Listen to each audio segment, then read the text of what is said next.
ATM jokes, payday tracking, accidents, or plan manipulation. The moment I realized my parents didn't see me as their daughter was the moment my little brother accidentally exposed them.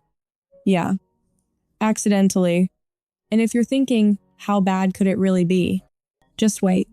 Because I didn't just find out they talked about me behind my back. I found out what they really thought I was. Not their daughter. Not family. Something else. Before we continue, please hit the like button, subscribe to the channel, and turn on the notification bell for updates. It happened on a completely normal Tuesday, the kind of day you forget 5 minutes after it's over. I was sitting at my desk, staring at a spreadsheet that refused to balance. Numbers were off, my coffee had gone cold, and my phone had been buzzing nonstop with notifications I kept ignoring. Work first. Always work first. That's just who I am. My name is Alina Reyes, I'm 27, and if you asked anyone in my family to describe me, they'd all say the same thing. She's the responsible one, the dependable one, the one who figured things out, the one who never said no. And for the longest time, I wore that like a badge of honor, because in my head, that's what family does, right? You show up, you help, you carry more when someone else can't. At least, that's what I believed. My parents, Marcos, 55, and Elena, 53, still live in the same house I grew up in. Nothing fancy, just stable enough to get by. Or at least, that's what they always told me. Every week, like clockwork, I'd get a call. Sometimes it started normal. How's work, mija? Are you eating properly? We miss you. But it never stayed there for long. There was always something. A bill. A repair. A small emergency. And it was never framed like a demand. That's the thing. It was always wrapped in softness. We didn't want to bother you, but it's just temporary. We'll pay you back. They never did. Not once. At first, it was small amounts. A couple hundred here, maybe 1,000 during a rough month. I didn't think twice about it. I had a stable job as a financial analyst. I budgeted well. I told myself I could handle it. Then it escalated. Slowly. Quietly. Like something you don't notice until you're already deep in it. I covered rent 1 month, then part of my brother's tuition, then a medical bill that couldn't wait. Each time I told myself the same thing. This is the last big one. It never was. And then there's my brother. Luis, 19. If I'm the responsible one, he's the opposite. Not in a bad way, just careless. He forgets things, sends messages to the wrong people, speaks before thinking. Which is exactly why what happened next happened at all. My phone buzzed again. I almost ignored it. But something made me glance down. It was Luis. No text, no explanation. Just an image. A screenshot. I opened it without thinking. At first, it didn't even register. It looked like a group chat. Multiple messages, casual tone, emojis. Then I saw my name. And right under it, a laughing emoji. I frowned. Scrolled slightly. And that's when I saw the word. 3 letters. Simple, casual, but it hit harder than anything I'd read in a long time. ATM. My stomach dropped. Not fully understanding yet, but feeling it. You know that feeling? When something is wrong, but your brain hasn't caught up yet? Yeah, that. Before I could even process it, another message came through. From Luis. Wait, this wasn't supposed to go to you. And just like that, everything changed. Because that screenshot, it wasn't a joke. It wasn't a misunderstanding. It was just one small piece of a conversation I was never meant to see. And the deeper I looked, the worse it got. End of introduction, part 1. Go. Chapter 1 section. Finished to 500 plus words. Have you ever seen one sentence and instantly known your entire relationship with someone was fake? Because that was me. Sitting at my desk, heart pounding, phone in my hand, staring at a screenshot my brother had not meant to send me.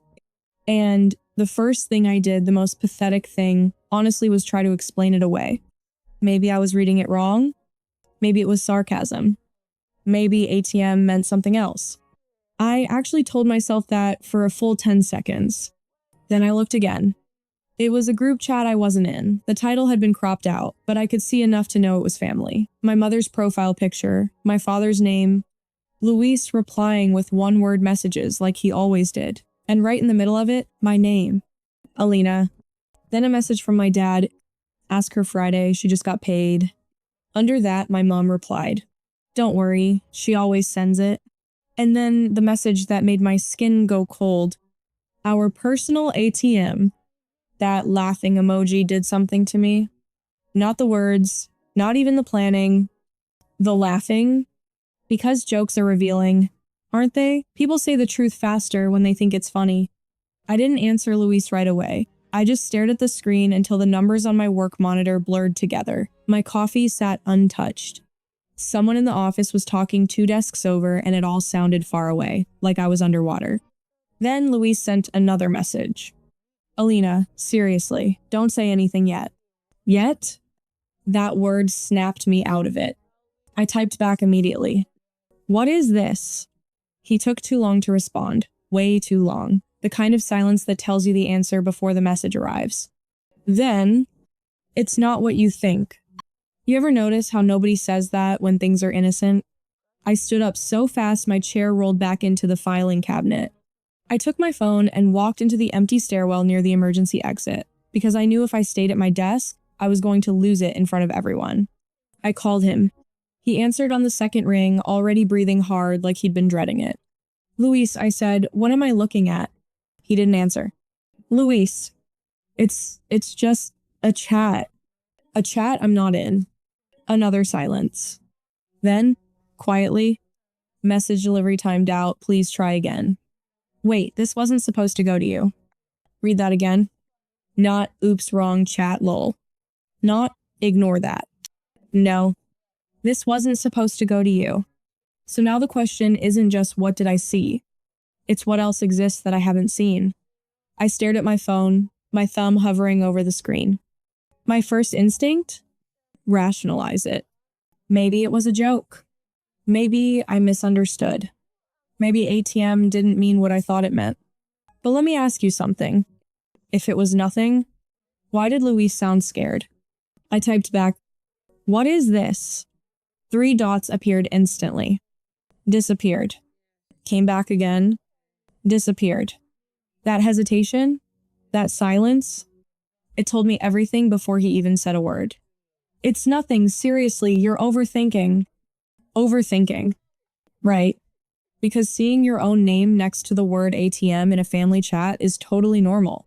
I zoomed into the screenshot. Now I started noticing details I missed the first time. The group chat name at the top, cut off, but visible enough to read part of it.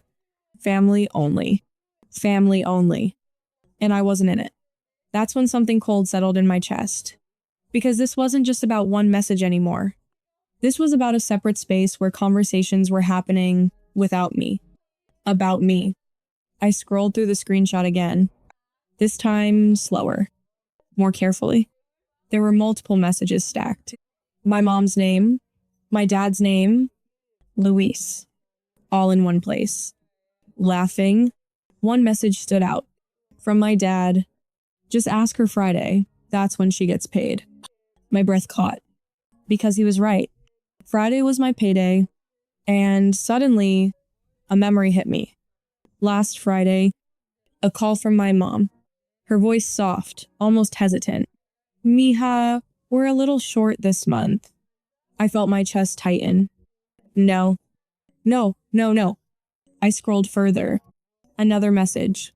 This time from my mom. Don't make it sound too serious. She'll say yes faster. Followed by a laughing emoji. Now my hands were shaking. Not dramatically. Not like in movies. Just enough to make holding my phone feel unstable. I typed again. This time, no softness. Luis, send me the full chat. A full minute passed. Then 2. Then 3. Nothing. My heart was pounding now. Not fast, heavy. Each beat landing like a realization I didn't want to accept. Finally, his reply came through. I can't. That word? Can't. Not won't. Can't. Which means one thing. There was more. A lot more. I leaned back in my chair, staring at the ceiling, trying to slow everything down. Because if I rushed this, if I reacted too fast, I might lose the chance to understand what was really going on. And I needed to know, not guess, not assume. No. So I changed my approach. I softened my tone. I'm not mad. I just want to understand. Another pause. Longer this time. Then finally, a new message. Another screenshot. And this one? This one wasn't cropped. I opened it, and the first thing I saw was my name. Again. But this time, there was no room for doubt. No ambiguity. No way to explain it away. Because right under my name, my mother had written, "She's basically our personal ATM anyway." And my father replied, "Yeah, and she's too naive to question it." No emojis this time, just words. Clear, deliberate, real. And in that exact moment, something inside me didn't just crack. It shifted. Because now the question wasn't, did they mean it? The question was, how long has this been happening? And I had a feeling I was about to find out. So how long have you known? That was the first thing I asked him. No anger, no yelling, just that one question. Because at this point, I didn't need emotions. I needed information. Luis didn't respond right away. Of course he didn't. I could almost picture him sitting there, staring at his phone, realizing he couldn't undo what he'd just done. And here's the thing about Luis. He's not cruel. He's not calculated. He's just careless. Which means whatever I was seeing, he wasn't supposed to be the one who showed me. It's not like that. That's what he finally said.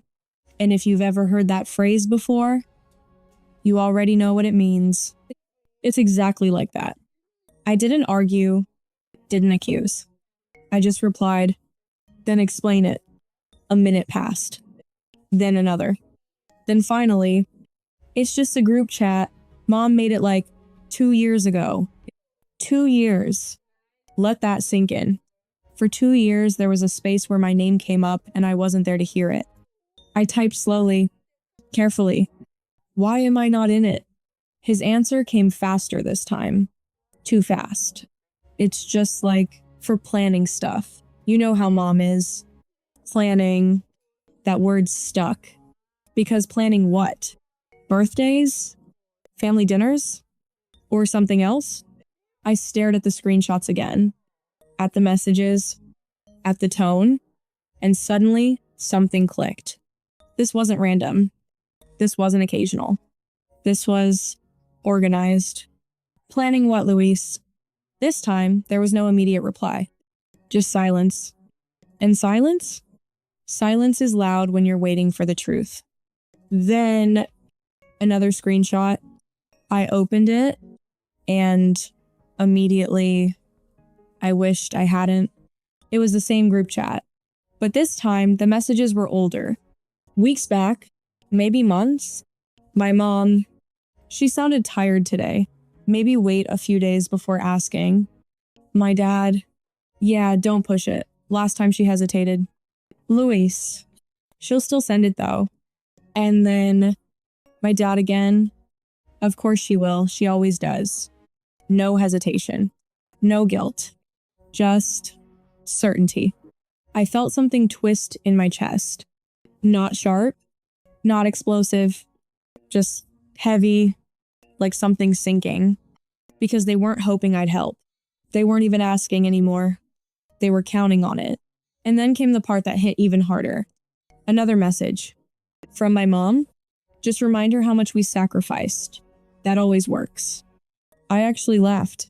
Not because it was funny. Because it was so precise. So calculated. Every conversation I thought was emotional. Every moment I thought was genuine. Was it all just strategy? I leaned forward, elbows on my desk, staring at the screen like it might change if I looked long enough. Like maybe I missed something. Some context. some explanation, anything that made this feel less intentional, but there was nothing. Just message after message. Patterns. Timing. Planning. I typed again. This time, my fingers didn't hesitate. Do they know I saw this? Luis replied instantly. No.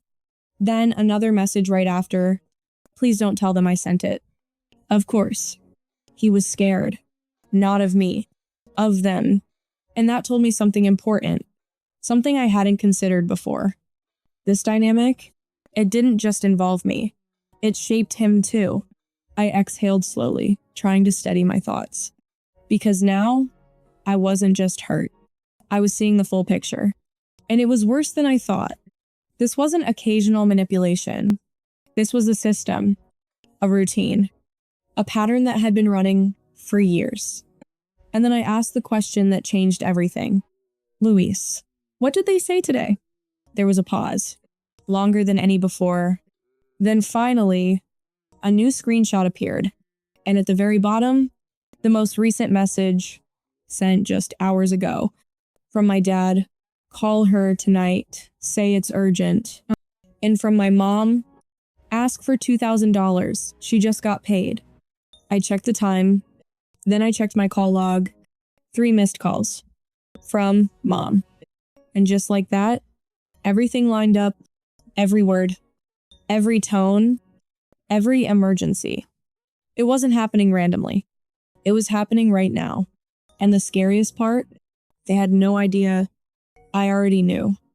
They already decided the amount before they even called me. Think about that for a second. Not if they'd ask. Not whether I could afford it. Just the number. $2,000. Pre-selected, pre-planned, pre-scripted. And right on cue, my phone started ringing. Mom. Of course. I stared at the screen as it buzzed in my hand. This was it. The moment where everything I thought I knew about my family was about to play out in real time. And for the first time in my life, I didn't answer right away. The ringing stopped, then started again. Persistent, familiar, almost comforting if I didn't know what I knew now. I took a breath, steady, controlled. Then I picked up, "Hi, Mija." Her voice was warm, soft, exactly the same as always. And that's what made it worse. Because now I could hear it. The performance, "Hey, Mom." I matched her tone. Calm, neutral, like nothing had changed. A brief pause. Not long enough for most people to notice. But I did. Because now, I was listening differently.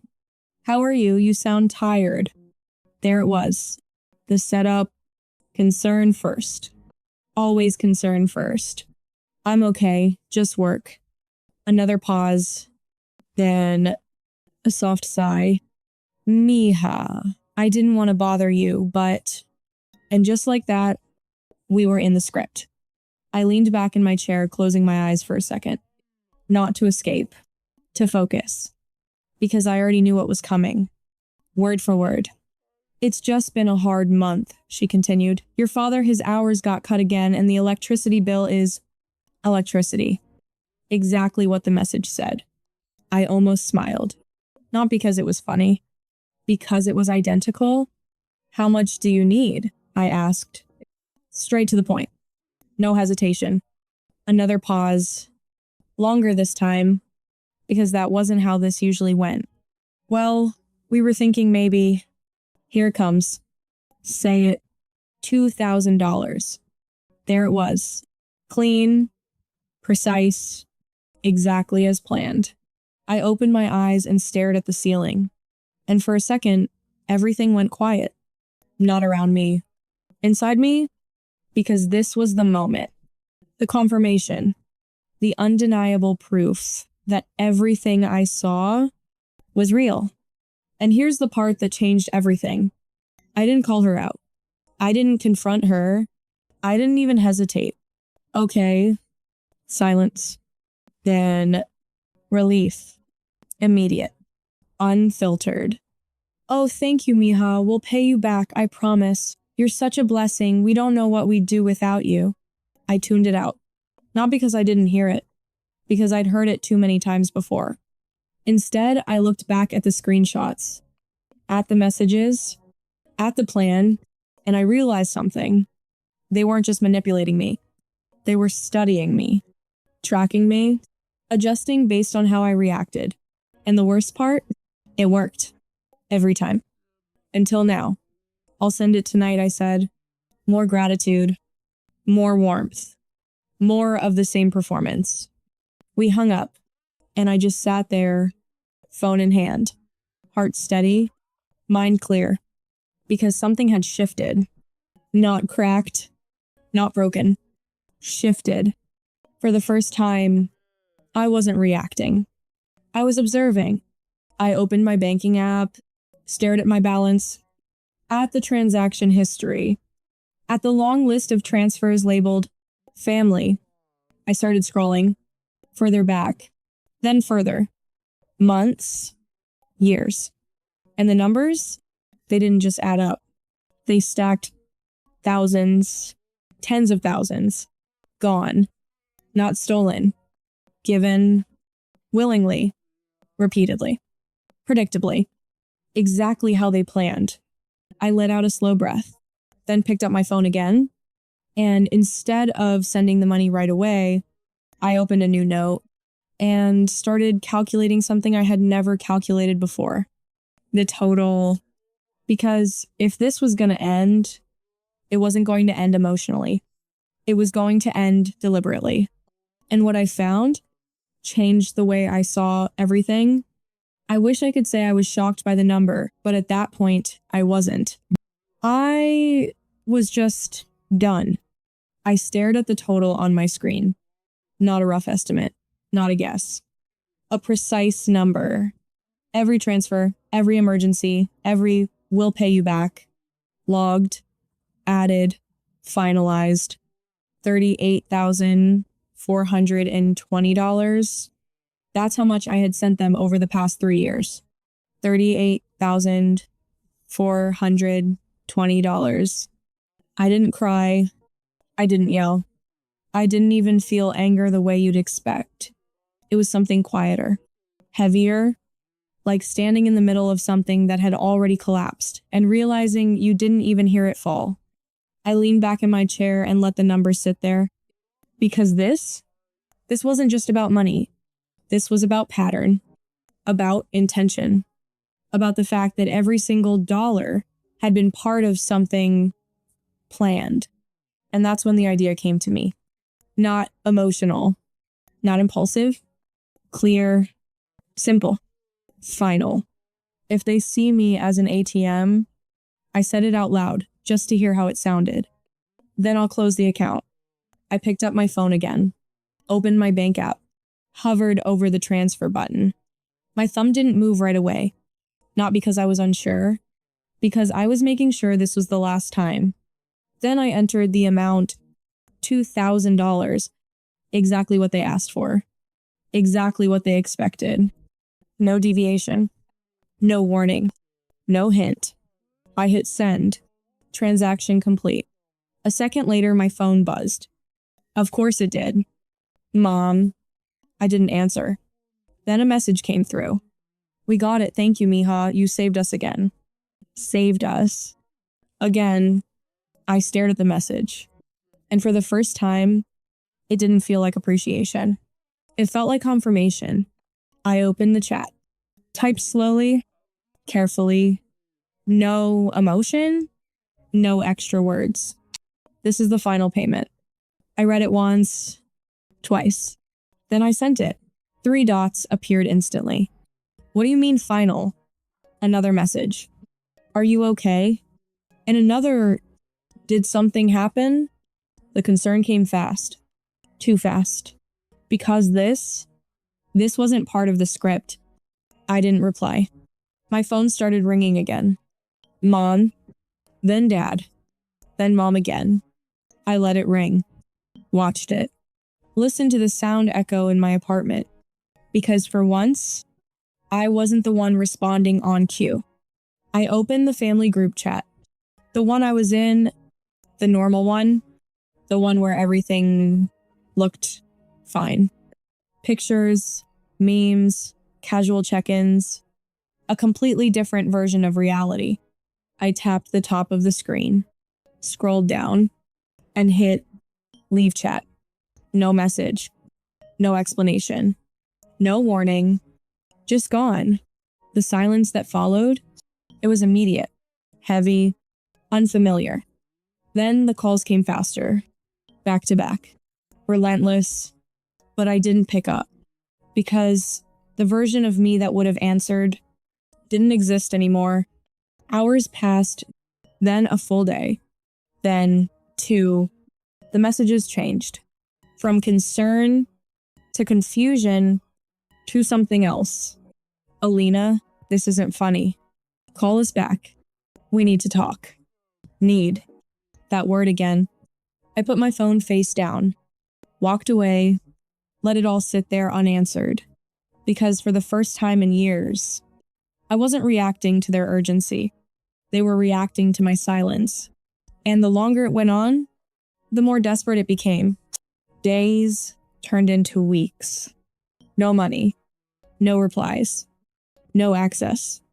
And then, 3 weeks later, a message came through.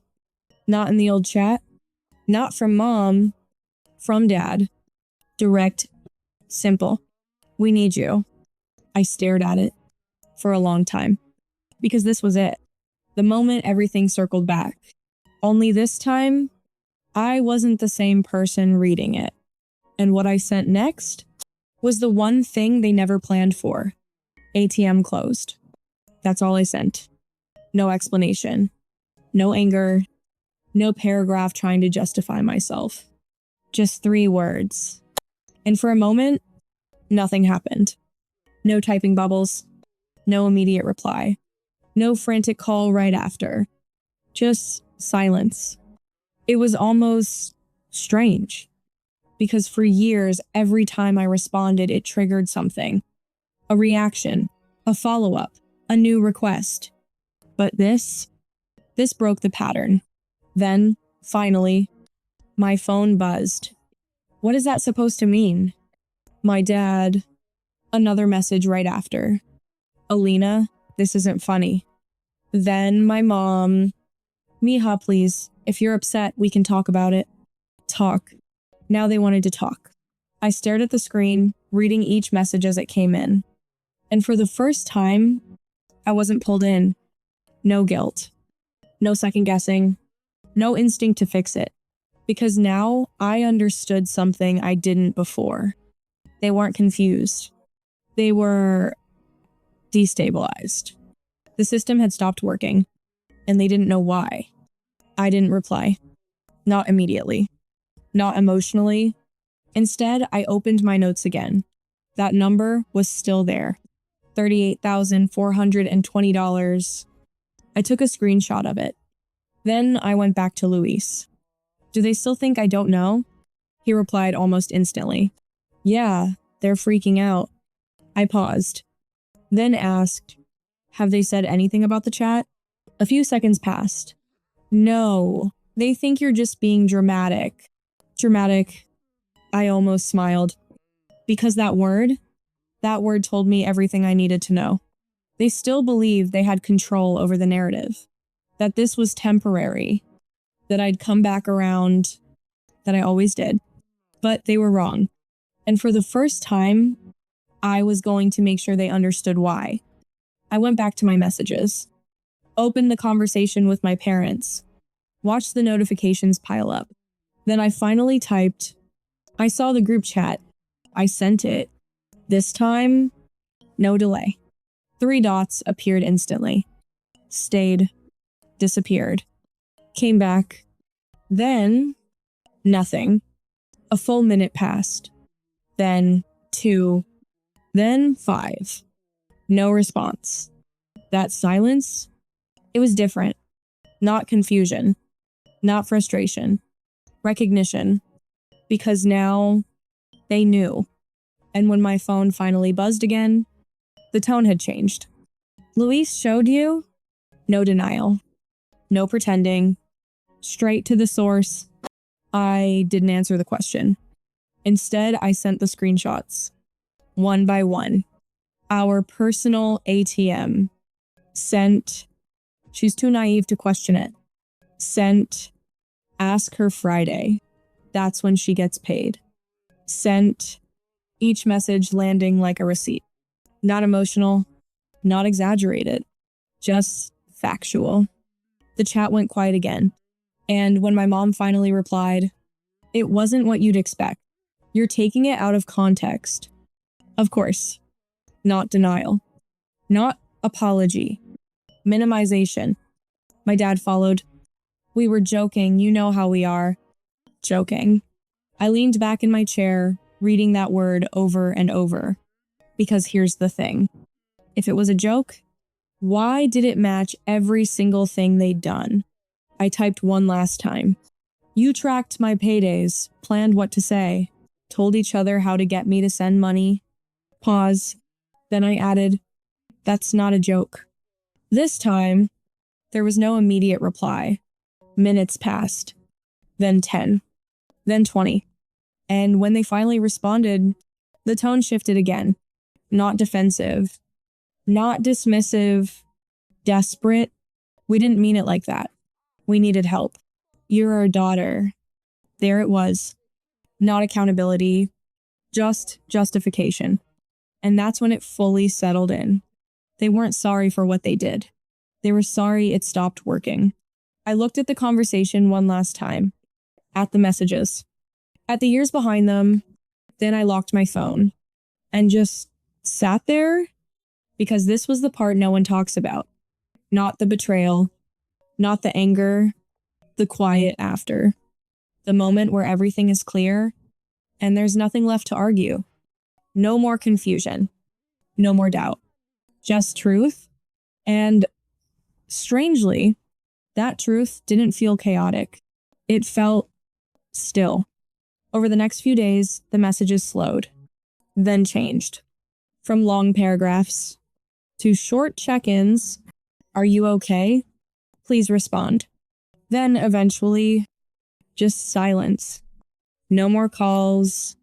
No more urgency. No more, "We need you." Because now, they knew they didn't have access anymore. Luis kept messaging me separately. At first, apologizing. Then, just talking. Normally. I didn't think it was that serious. I thought they were just joking. I believed him. Because, unlike them, he didn't sound rehearsed. We talked more in those weeks than we had in years. Not about money. Not about favors. Just real conversations. And for the first time, it felt like I actually had a brother. As for my parents, reality caught up to them. Fast. Without my transfers, things changed. Bills didn't magically disappear. Expenses didn't get covered. They had to adjust. Cut back. Figure things out. The way they probably should have all along. I heard about it through Luis. Dad picked up extra shifts. Mom started budgeting. No more emergencies. Funny how that works. And me? For the first time since I started working, my account didn't drain every month. It grew slowly, steadily. But more than that, I changed. Not overnight. Not dramatically. Just clearly. I stopped answering calls out of obligation. Stopped saying yes out of habit. Stopped confusing guilt with responsibility. And one night, I opened my banking app again, scrolled through my transactions, but this time, there were no transfers labeled family. No sudden withdrawals, no last-minute emergencies. Just stability. I set my phone down, looked around my apartment, quiet, calm, mine, and for the first time, that silence didn't feel heavy. It felt earned. I wasn't their backup plan anymore. I wasn't their solution. I wasn't their ATM. I was just me. And that was enough. So tell me, was this survival or calculated betrayal? And would you ever go back?